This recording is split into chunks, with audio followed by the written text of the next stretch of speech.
Conselheiro do Tribunal de Contas dos Municípios do Ceará participa de audiência pública e tira dúvidas de deputados sobre o funcionamento do órgão.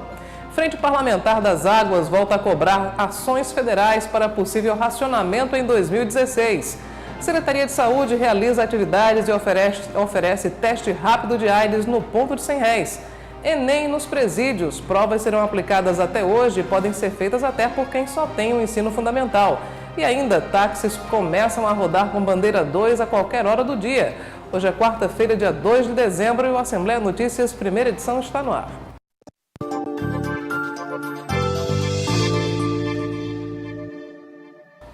Bom dia, vamos conferir as manchetes dos principais jornais que circulam hoje em todo o país.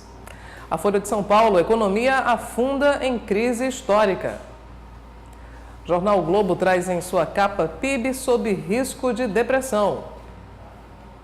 E o Jornal do Comércio de Pernambuco traz Cunha empurra com a barriga. Nós vamos conferir agora as manchetes dos jornais que circulam hoje no estado da Paraíba.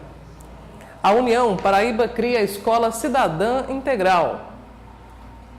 O Correio da Paraíba destaca Vive Mais e vai trabalhar mais. São os dados de uma tábua de mortalidade que foram divulgados ontem.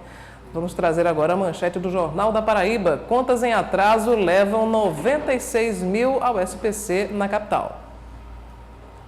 A sessão ordinária de ontem teve 2 temas de destaque. Um deles foi a microcefalia, porque houve um aumento alarmante de casos registrados na Paraíba e também no Brasil. O outro assunto foi a seca e as ações para uma possível falta de água no ano que vem.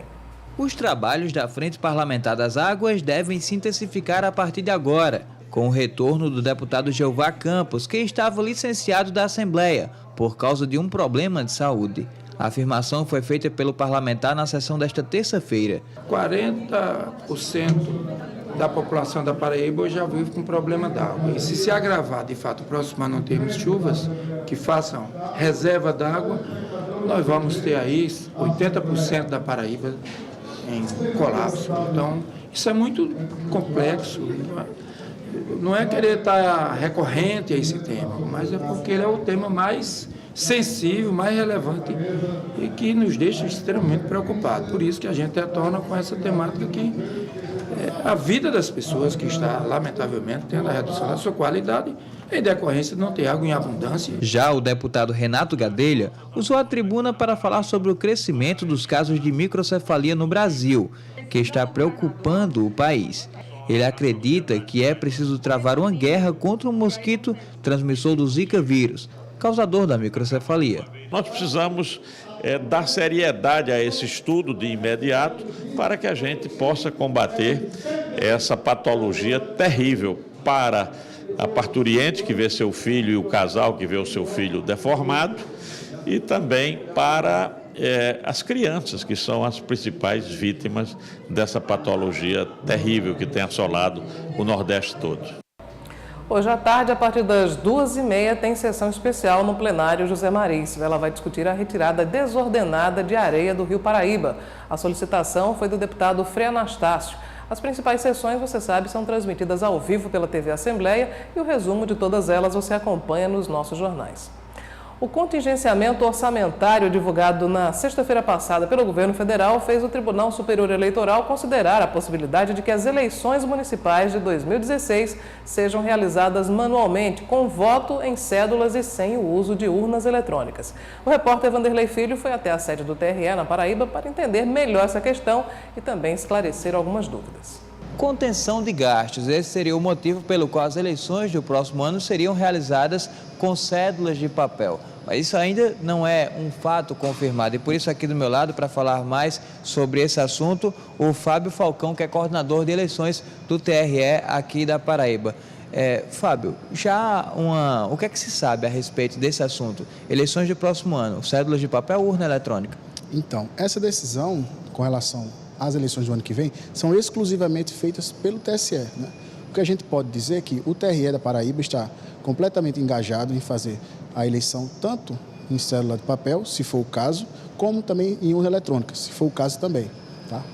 Então, o que acontece é que, durante este ano que se passou, que é um ano não eleitoral, o desembargador presidente João Alves da Silva junto com o vice-presidente, que será o presidente das próximas eleições, o desembargador José Aurélio da Cruz, eles têm se esforçado para ter toda a infraestrutura para que as eleições aconteçam de qualquer forma, na maior tranquilidade possível.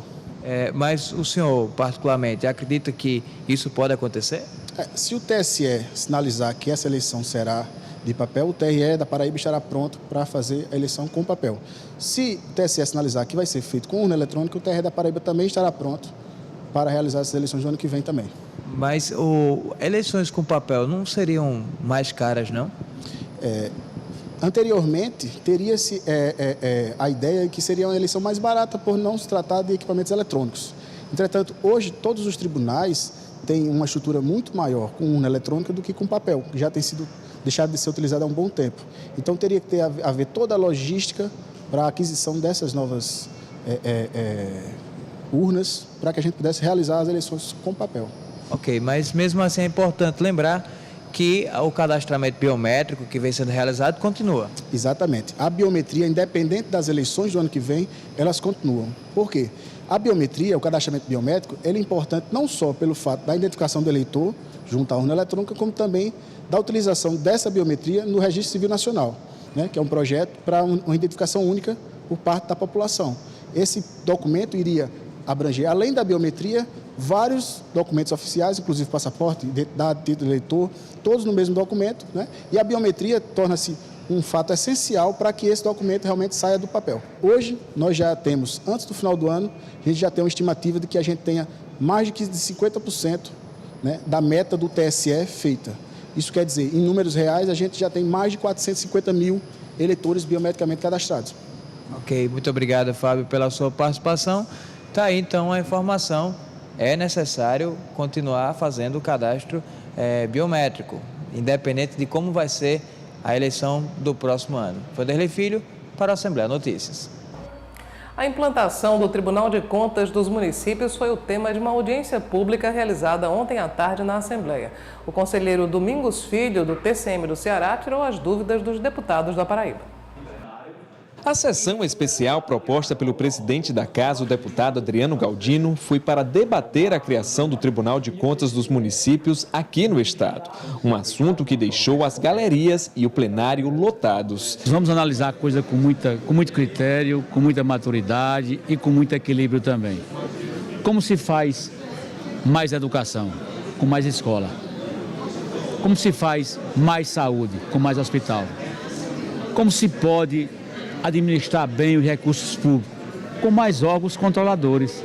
Quanto mais órgãos controladores, mais teremos a certeza que os recursos públicos desse país serão bem aplicados. A criação do Tribunal de Contas dos Municípios foi proposta pela Assembleia Legislativa na semana passada por meio de um requerimento encaminhado ao governo do estado. Agora, cabe ao governador Ricardo Coutinho enviar ou não uma proposta de emenda à Constituição para a apreciação da Casa. Para que seja implantado o TCM, tem que haver a vontade política do governador e a decisão política também da Assembleia. Para o debate, foi convidado o conselheiro do Tribunal de Contas dos Municípios do Estado do Ceará, Domingos Filho, que em palestra explicou o funcionamento e a importância do TCM. O Tribunal de Contas dos Municípios, como um tribunal especializado nas contas municipais, ele empresta uma grande contribuição na nossa experiência do Estado do Ceará.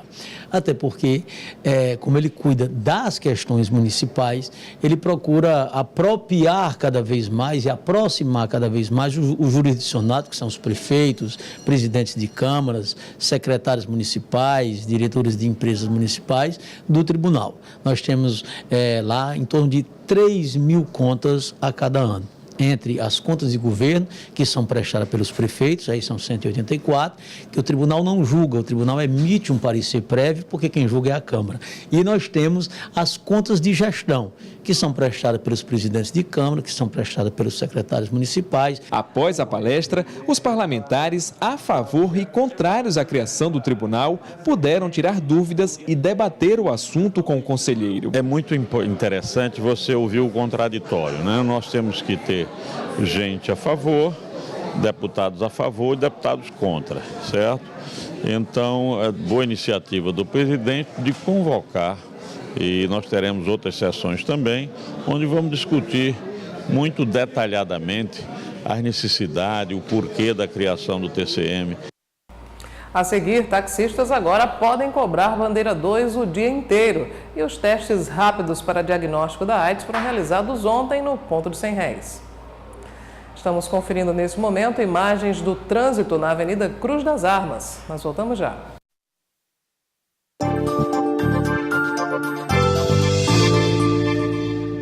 Durante o mês de dezembro, quem precisar de táxi vai pagar mais caro. É que os motoristas podem cobrar até o dia 31 a tarifa da bandeira 2 a qualquer hora do dia. A cobrança de bandeira 2 em período integral começa a valer nesta terça-feira. A medida é adotada apenas no mês de dezembro. O aumento de 60 centavos a cada quilômetro rodado representa o 13º salário dos taxistas. Durante todo o mês de dezembro, o taxista vai usar a bandeira 2, que a bandeira 1 é R$ 2,30, então vai passar a ser R$ 2,90 durante todo o mês de dezembro. A bandeira 2 continua valendo para os táxis até o dia 2 de janeiro. Já a bandeirada é mantida com valor de R$ 4,00 e a hora parada ou espera R$ 20,00. Começaram ontem as matrículas automáticas para os alunos veteranos nas escolas da rede estadual de ensino. A matrícula dos alunos integrantes da rede poderá ser efetuada até o dia 30 desse mês. Os pais ou responsáveis deverão preencher uma ficha de renovação para os menores de 18 anos. Para os maiores de idade, a ficha deverá ser preenchida pelo próprio aluno. De 21 de dezembro a 20 de janeiro de 2016, estarão abertas as matrículas para os alunos novatos. Elas podem ainda ser feitas durante todo o ano letivo, caso o estudante venha transferido de outra instituição de ensino. Para efetuar a matrícula, além do preenchimento do formulário, deverão ser apresentadas cópias da certidão de nascimento, RG e CPF, 2 fotos 3x4, comprovante de residência e histórico escolar emitido pela escola de origem. De 20 até o dia 30 de janeiro de 2016 será o período em que as unidades de ensino vão se organizar para o início do ano letivo. Ontem foi o Dia Mundial de Luta contra a AIDS e o Núcleo de DST-AIDS da Secretaria Estadual de Saúde promoveu uma ação no ponto de R$100 para estimular as pessoas a fazerem os testes rápidos. A partir do momento que eu estava sentindo muita fraqueza no corpo e estava com dor de barriga demais, não estava comendo, não estava me alimentando de forma alguma e estava me dando muita tontura. A partir desse momento, foi a partir do momento que eu comecei a desconfiar que eu estava com esse problema. Depois de descobrir que contraiu HIV através de uma relação sexual, este paciente tem um conselho para todo mundo. Para ter uma relação, use preservativo sempre em todas as relações que tiver e procure, se você tiver na dúvida, procure imediatamente fazer exame nas farmácias que já tem agora. Procure saber se realmente você está com esse problema, porque isso traz muitas consequências para a vida da gente. Só no ano passado, a Paraíba registrou 562 casos de pessoas com AIDS. Neste ano já foram feitas 744 novas notificações. 131 pessoas morreram neste ano vítimas da doença. No Hospital Clementino Fraga, que é referência no tratamento da doença, o número de registros de casos de AIDS cresceu 30%. Esse ano, até outubro, nós já temos 10 casos notificados, novos casos, nessa faixa etária de 15 a 19 anos. Então, esta é uma preocupação assim, que a gente tem muito grande em relação aos jovens, que a gente está vendo um crescimento de contaminação nessa faixa etária. Além de oferecer o tratamento especializado às pessoas com HIV/AIDS, a unidade de saúde atua com as campanhas de conscientização sobre a importância do diagnóstico precoce e, principalmente, da prevenção. A rede está toda pronta, ela está à disposição, é totalmente SUS, é tratamento de graça, medicamento de graça. O preservativo é distribuído gratuitamente também, então, quer dizer, não tem motivo das pessoas não se prevenir, porque hoje o maior índice de transmissão da AIDS é através da relação sexual. A meta é conseguir diagnosticar 90% das pessoas que vivem com HIV e não sabem que têm. Por isso, no Dia Mundial de Combate à AIDS, a Secretaria Estadual de Saúde realizou uma série de ações no ponto de R$100. Vários serviços gratuitos foram disponibilizados. Testes rápidos para o diagnóstico de HIV, sífilis e hepatite B e C.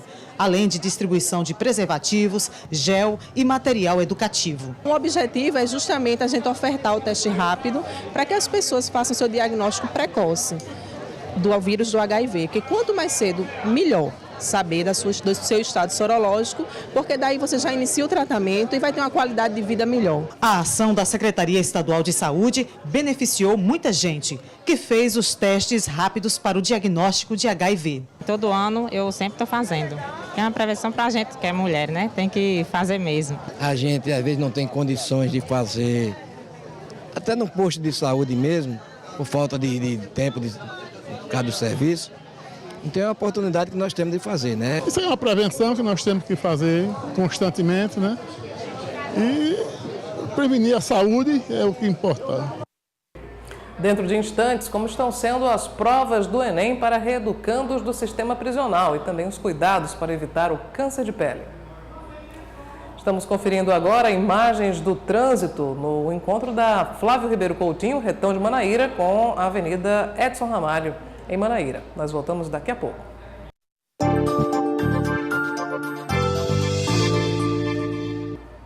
Vamos conferir agora a previsão do tempo para hoje em 3 regiões da Paraíba. Em Bahia, sol com chuva de manhã e diminuição de nuvens à tarde. À noite, com pouca nebulosidade, a temperatura máxima pode chegar aos 33 graus e a mínima aos 25. Já em Queimadas, dia ensolarado e sem previsão de chuva. A temperatura máxima deverá ficar em torno dos 31 graus e a mínima dos 22. Em Patos, temperatura máxima de 37 graus e mínima de 22. A previsão é de sol com algumas nuvens, mas não chove. Mais de 500 reeducandos do sistema prisional da Paraíba estão se submetendo às provas do Enem até hoje, com um dado peculiar. Até quem só tem ensino fundamental pode se submeter aos testes. Em toda a Paraíba, 525 detentos estão se submetendo às provas do Enem, em 43 unidades prisionais. O Presídio de Segurança Máxima de Mangabeira é o que reúne o maior número de candidatos do estado, 41 no total. O diretor do presídio acredita que a grande participação se deve aos trabalhos educacionais realizados no lugar. Nós acreditamos bastante na questão da educação e do trabalho, né, que vem sendo implementado desde 2011. Então, focamos muito nesse aspecto da educação, atrelado também à educação profissionalizante. Então, isso termina repercutindo também dentro do pavilhão. As provas acontecem até esta quarta-feira e podem ser feitas até por quem só tem o ensino fundamental. Toda e qualquer pessoa privada de liberdade que tenha o interesse de fazer e possui uma documentação básica, ele tem o direito de fazer esse Enem, que vai proporcionar para ele, tanto para quem não concluiu o ensino médio, dependendo da média que ele alcance, a certificação do ensino médio, como para aqueles que estão próximos a sair, que têm o interesse de cursar um nível superior, tem a possibilidade de tentar um ingresso em uma universidade a partir do Enem PPL. No Presídio de Segurança Máxima, já é estudada a possibilidade de se implantar o ensino superior à distância no próximo ano. Estamos construindo uma parceria com a instituição privada e, dependendo do resultado deles, serão ofertadas algumas bolsas, eles vão cursar aqui dentro do próprio presídio e, após a conclusão, o término de suas penas, poderão até dar continuidade aos estudos fora do presídio. A Cagepa executa hoje um serviço de limpeza e desinfecção em 2 reservatórios no Alto da Boa Vista, aqui na capital. Por causa disso, o abastecimento de água foi interrompido desde as 8 horas da manhã e só será retomado às 7 da noite nas seguintes localidades de Bahia: Tambaí, Rio do Meio, Alto da Boa Vista e Jardim Aeroporto. Em Santa Rita, o distrito de Várzea Nova também será afetado. Começou ontem a campanha Dezembro Laranja para alertar para os perigos da exposição excessiva ao sol e também para combater o câncer de pele. E são justamente essas dicas que vamos conferir na matéria de Vanderlei Filho. Os cuidados com a voz, a radialista Sandra Bárcia sempre teve. A pessoa tem que estar muito bem preparado para enfrentar aglomerações e também abrir mão do conforto que os shoppings oferecem. Já com a pele... Confesso que eu não tinha nenhum cuidado com a minha pele. Muito pelo contrário, né? Eu fazia coisas assim terríveis com a minha própria pele. Por exemplo, eu me ficava de 9 até 2 horas da tarde naquele sol, né, escaldante. E foi justamente a falta de cuidados que levou ao desenvolvimento de um câncer de pele. descoberto no ano passado. Depois de muito tempo, é que eu fui notar algumas manchinhas, né, no meu nariz, mas até aí nunca imaginava que eu fosse ter um câncer de pele ou pudesse essas lesões, né, ocasionar um câncer de pele, né, mas infelizmente. A dermatologista explica que a exposição ao sol pode comprometer em qualquer fase da vida. Os casos diagnosticados hoje, eles foram feitos lá atrás, no passado, quando as pessoas não tinham nenhuma fotoproteção solar, não usavam fotoprotetor, não se protegia e abusava do sol. Os fatores climáticos têm uma influência no alto número de câncer de pele, com a incidência cada vez maior dos raios ultravioletas sobre a Terra. A tendência é de que fique cada vez mais fácil se contrair a doença. A estimativa da Organização Mundial de Saúde é que em 2030 haverá 27 milhões de novos casos. Não é por acaso que na Paraíba são notificados cerca de 1.500 novos casos por ano. O sol de hoje é bem mais perigoso, porque a camada de ozônio é uma realidade. Esse buraco que tanto falam da camada de ozônio é uma realidade. Mas, no entanto, as pessoas estão mais conscientes e estão se protegendo mais. Alguns sinais podem ajudar a identificar a doença precocemente. A gente costuma falar em 3 cânceres de pele, os mais comuns: o carcinoma base celular, o carcinoma espinocelular e o melanoma, que é o pior de todos. O carcinoma base celular é aquela feridinha que o indivíduo tem, que tem uma ulceraçãozinha e que não sara nunca e que sangra muito, principalmente quando passa a toalha, nas partes expostas do corpo, como no rosto, no tronco, nos ombros, nos braços, que é onde a pessoa fica exposta ao sol. O espinocelular é mais comum no lábio, e sobretudo lábio inferior, onde as pessoas, o raio solar incide maior, mas também pode ser no rosto também, acima da asa do nariz, né? Mas abaixo da asa do nariz. O base celular para cima e o espinocelular abaixo. Então, é também um tumorzinho que aparece, que vai ficando um carocinho vermelho, que depois vai sangrando, vai descamando e ulcerando. E o melanoma, o temido melanoma, é um sinal escuro que você tinha antes, que você pode até ter nascido com ele. De repente ele começa a ficar maior, ele começa a ficar com várias cores, ao invés de uma hiperpigmentação bem maior, começa a apresentar um tom amarronzado, um tom preto, um tom acinzentado, e começa a sangrar, e você começa a não ter limites de onde ele começa, de onde ele termina, e que coça bastante. A precaução é a melhor maneira de evitar ser mais uma vítima. Se prevenir, isso sim é possível. É você não se expor ao sol no período que eu já falei, de 10 às 15 horas, pelo menos. Usar roupa de mangas comprida, usar boné, chapéu, usar óculos escuros e, acima de tudo, usar um fator de proteção solar acima de 30, meia hora antes de se expor ao sol e repetir de 2 em 2 horas. Bom, e o Assembleia Notícias, primeira edição, fica por aqui. Não deixe de acompanhar o nosso conteúdo na internet. O endereço é al.pb.gov.br ou também youtube.com/legislativopb. E às 18 horas, você já sabe, tem a nossa segunda edição com Rafael Oliveira. Bom dia para você e até amanhã.